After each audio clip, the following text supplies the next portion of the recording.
сестри и братия знаят какво беше състоянието на Ани. Но благодарим на Бога, че Бог я възстанови.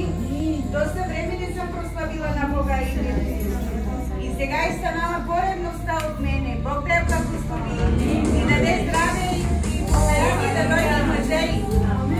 Амин, мъже и порци. Нека да бъде слава на Господа. Нека да бъде слава на Господа. Наистина знаеме. Пастор Васко е очевидец. Пастор Васко е очевидец в Аната Василовци. Очевидци на това, което стана тук 2003 година.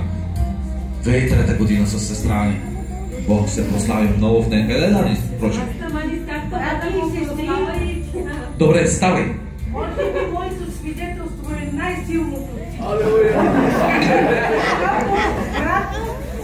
И брат Васко, всички си спомняте, когато сестра Фоца, я знаете, Ангелина по-точно, когато сънувах съня, когато тя я възкръсна в старата църква. Наистина, Боже.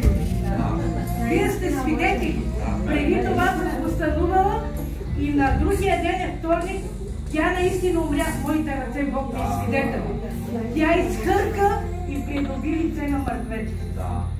И това мисля, че е най-силното. Това е най-силното. Слава да бъде на Бога. Това го забравихме в църквата при сестра Лидия. В църквата, първата лица в молитвения дом. Там откриването на църквата 2003 година. По време на служение момичето умира. Брат Васко беше на служение, мисля. Да, сестра, ти не беше ли? Каза тогава, сестра, ти от много скоро си тук, аз 12 години съм по Божия път, такова съновидение не съм имал. И аз още повече се зарадвам, че Бог най-много мене дойде.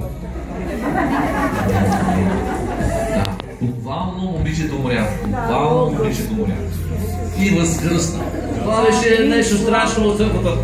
Хубаво, не страшно. Хубаво. Страшно беше в очите на славите вярващи. А тогава всички бяха слави. Бог прекара много неща тук в този квартал. Прекара смърт, възкресение, прекара сестра Ани през това нещо. Ние да се бориме.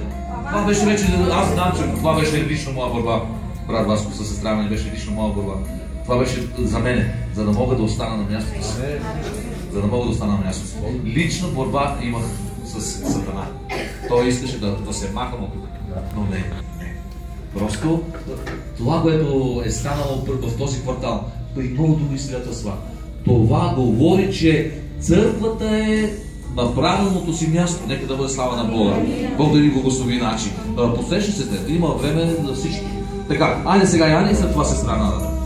Благодаря на живия Господ, че го остави жива, Господи. Сега да отпали казва какво имам ти да ги живя на Господ. И с моето семейство, аз знам, че един ден ще видя Господ лице му за моите семейство.